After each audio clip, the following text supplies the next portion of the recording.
नमकपुर नाम के एक गांव में एक गरीब व्यक्ति रहता था जिसका नाम मोतीलाल था। मोतीलाल काफी गरीब था। वह छोटा मोटा काम करके अपने घर का गुजर बसर करता था। ये लो 3 रुपए। 5 रुपए हुए हैं सेठ जी। अरे तो जितना मांगोगे उतना थोड़ी दे देंगे, थोड़ा बहुत तो कम करेंगे ही। सेठ जी, इसमें मुझे कुछ नहीं बच रहा है।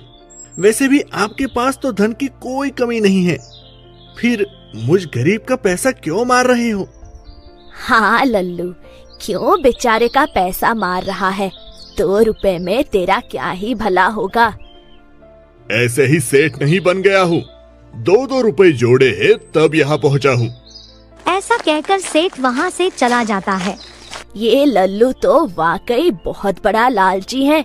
ले, मेरी तरफ से 2 रुपए ज्यादा रख ले, वरना तेरा नुकसान हो जाएगा। आपका बहुत बहुत शुक्रिया काकी।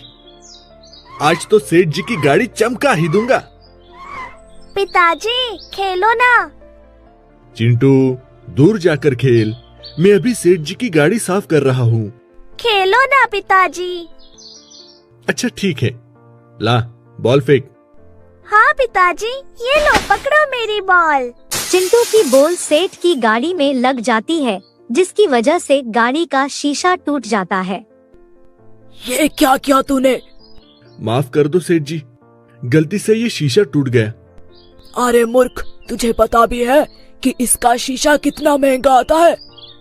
तुम गरीबों का तो यही रोना रहता है, पहले गलती करोगे फिर माफी मांगोगे।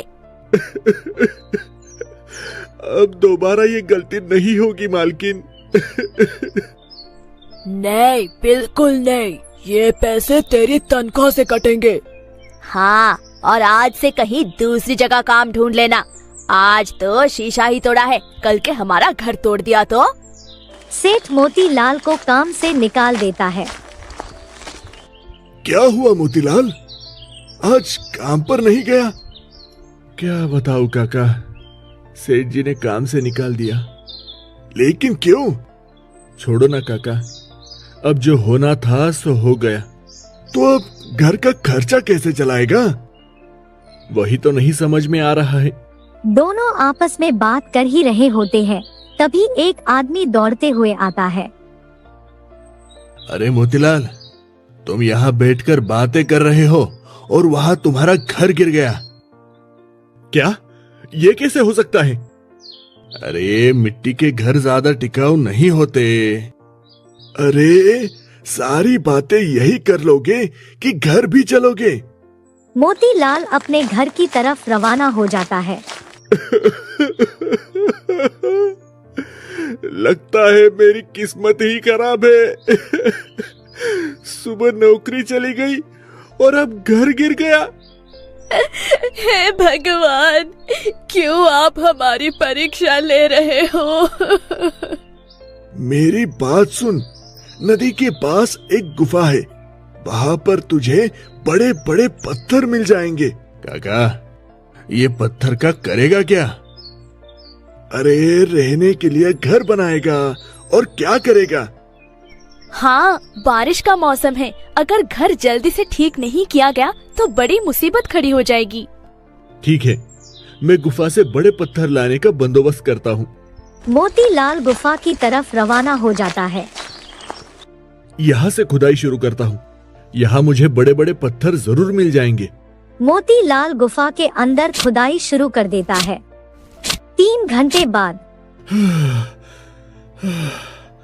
ये तो बड़ा ही मुश्किल काम है।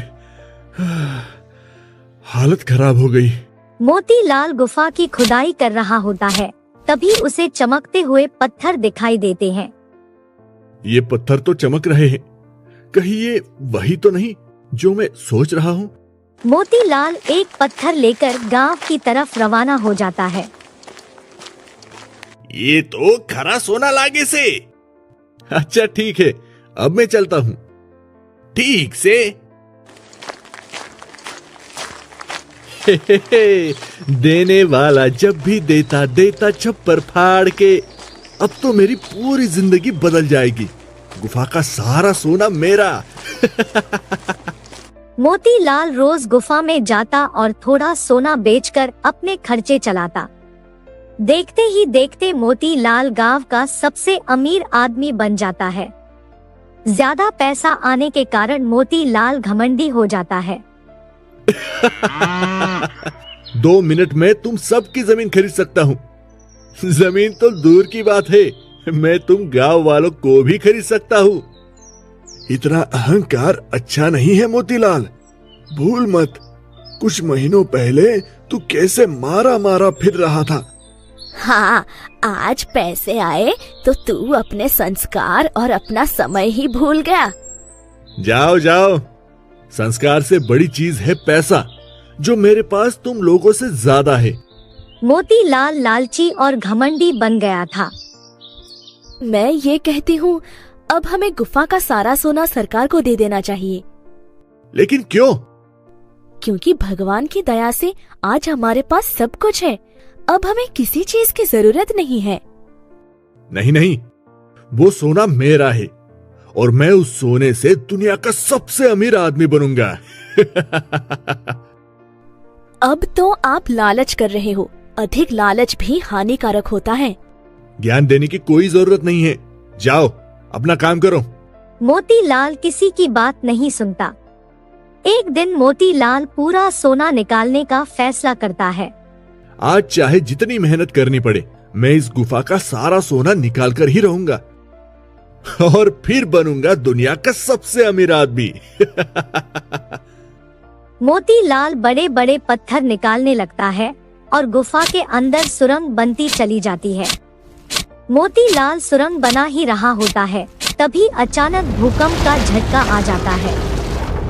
हे भगवान, बाहर जाने का रास्ता तो बंद हो गया। अब मैं बाहर कैसे जाऊंगा? लाख प्रयास के बावजूद मोतीलाल सुरंग से नहीं निकल पाता। कुछ देर बाद वो जोर जोर से चिल्लाने लगता है। कोई है? बचाओ, कोई मुझे बाहर निकालो, बचाओ, कोई तो मेरी आवाज सुनो, बचाओ। मोतीलाल बुरी तरह फंस जाता है। हवा ना होने के कारण उसका दम घुटने लगता है और देखते ही देखते उसकी मौत हो जाती है। इसलिए हमें जीवन में जितना मिले उससे ही खुश रहना चाहिए, क्योंकि अति किसी भी चीज की हानिकारक होती है।